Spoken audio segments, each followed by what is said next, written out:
But అంతకుముందు జగన్మోహన్ రెడ్డి గారు లంచ్కి పిలిచారు, చిరంజీవి గారు వెళ్ళారు, అవమానపడ్డారని చెప్పారు. అన్ని వచ్చినాయి, అన్ని రకాల వార్తలు వచ్చినాయి. లంచ్కి పిలిచినప్పుడు శుభ్రంగా ఆయన దుప్పటి కప్పారు, అన్ని చేశారు, భోజనం పెట్టారు, వడ్డిచ్చారు, భారత్ గారు వడ్డిచ్చారు. అది బాగా జరిగింది. అప్పుడు కాదు, ఈ తర్వాత రెండోసారి వీళ్ళంతా వెళ్ళి టికెట్ రేట్లు పెంచమని అడుగుతానికి వెళ్ళినప్పుడు ఇదంతా మీరు చెప్పే. ఇప్పుడు నేను అడగొచ్చో లేదో నాకు తెలియదు కానీ బట్ చాలా కాంట్రవర్సీ అయింది. మీరు ఒక స్టేజ్ మీద, ఒక వేదిక మీద నుంచి మధ్య అన్నారు, పెద్ద మనిషి అంటే ఒక డెఫినేషన్ ఇచ్చి పేర్లు ఎత్తకుండా మీరు ఎవరి గురించి అన్నారో అందరికీ తెలుసు. అటు చిరంజీవి గారికి గురించి చెప్పారని తెలుసు, ఇంతకుముందు పెద్ద మనిషి అంటే దాసనారాయణరావు గారి గురించి చెప్పారని తెలుసు. దీంట్లో మీరు చెప్పిన దాంట్లో సగం నిజం, సగం అబద్ధం ఉంది. దాసనారాయణరావు గారిని గురించి చెప్పిన మాట నిజం. నేను చిరంజీవి గారిని అసలు ఆలోచన కూడా రాలా నాకు. I'm serious about this.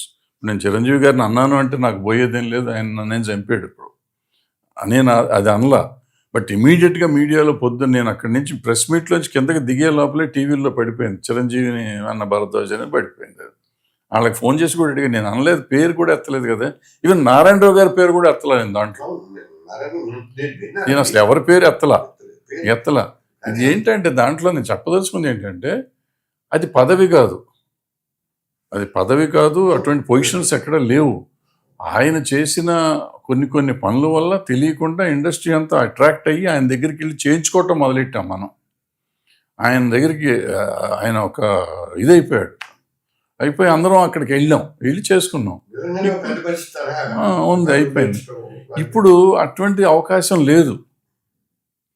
So ఎవరుంటారు అంటే మీరు అంత సమయం కేటాయించాలండి. చాలా ఇది ఎలాబరేట్ సమస్య అండి ఇది. మీరు పూర్తిగా టైం ఉంటే మీకు నేను చెప్తాను. ఏంటంటే పెద్ద మనిషి అనిపించుకోవాలి అనుకుంటే ఇవాళ దాసనారాయణరావు గారు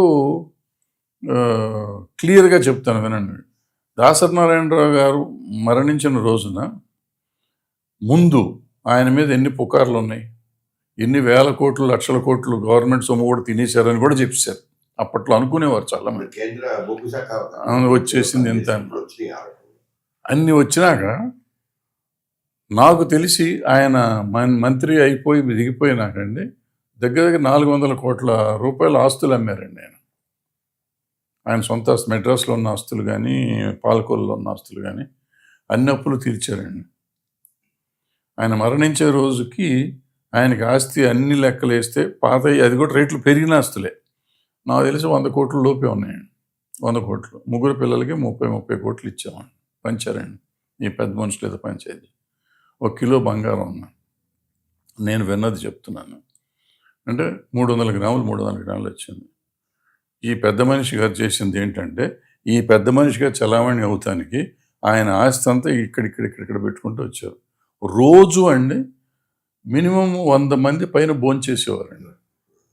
100 మంది 200 మంది పైన కాఫీలు టిఫిన్లు తాగి తినేవారండి పొద్దున పూట, సాయంత్రం పూట, నైటు. ఇది కాకుండా నెలకి 10 నుంచి 15 లక్షల రూపాయలు ఆయన గుప్తదానాలు చేసేవారండి. అంటే రెగ్యులర్గా నెల జీతం కింద ఇచ్చేవారు.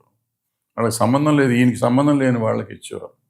ఇది కాకుండా పెళ్ళిళ్ళు, చావులు, రకరకాల పుట్టుకలు, వీటన్నిటికీ డబ్బులు ఇవ్వాలి.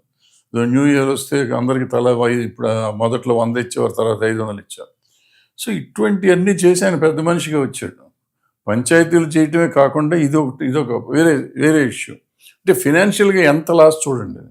ఇప్పుడు ఎవరు పెడతారు రోజు పొద్దున్న నుంచి సాయంత్రం దాకా వంటశాల పెట్టేది హోటల్ అయితే అన్న, కాఫీలు, టీలు, భోజనాలు పెడతానికి. సో ఇవన్నీ చేయగలరా పెద్ద మనుషులు? ఎవరైనా చేయమని చెప్తారు అని ఎవడన్నా చెప్పేవాడు ఉంటే నాకు చెప్పండి, అవుతుంది అని. ఇది ఇంపాసిబుల్ కదా. అంటే చేయడానికి రాజకీయ కారణాలు కూడా కొన్ని ఉన్నాయి కదా. ఆయనకి ఏం కారణం ఉందో, నాతనం ఎర్రితనం అంటానండి. రాజకీయ కారణం లేదు, ఏం రాజకీయ కారణం అంటే సినిమా వాళ్ళకి చేస్తే ఆయనకి ఏం రాజకీయ కారణం? మా సినిమాల్లో ఆయనకి మేకతోలు ఏం కప్పరు కదా, కప్పలేదు కూడా. ఆయన్ని పద్మశ్రీకి కూడా మేము రికమెండ్ చేయలేదండి. ఇక్కడి నుంచి సినిమా ఇండస్ట్రీ అనేది పద్మశ్రీకి రికమెండ్ చేయలేకపోయాం కదా. ఏమి పద్మశ్రీ రికమెండే చేయలే.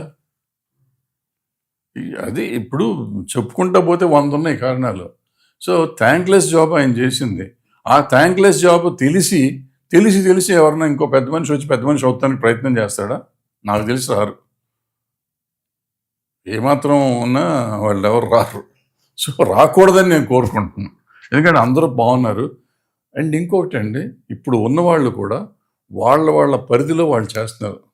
ఒక పేరు కాదు, అందరూ హీరోలు, అందరూ డైరెక్టర్లు, వాటెవర్ డబ్బులు సంపాదిస్తున్నారు అనుకున్న వాళ్ళందరూ వాళ్ళ పరిధిలో వాళ్ళు చేయాల్సిన సోషల్ కార్యక్రమాలు చేసి వాళ్ళు ఇస్తున్నారు. నారాయణరావు గారు ఇచ్చినంత ఇస్తున్నారని నేను అన్నా కానీ డెఫినెట్గా they are doing service to the society. So ఇంకా వాళ్ళు పెద్ద మనుషులు కూడా పెద్ద మనుషులే కాదనుకుంటే కాదు. మీరు అడిగే పెద్ద మనుషులు ఎవరు అవ్వలేరు, కానీ వాళ్ళు ఆల్రెడీ పెద్ద మనుషులే. ఇప్పుడు గతంలో ఈ నంది అవార్డ్స్ ప్రకటించినప్పుడు ఆ అవార్డులకి కులం రంగు పులివే దురదృష్టకరమైనటువంటి ప్రయత్నం జరిగింది. మీ సతీష్ బాబు.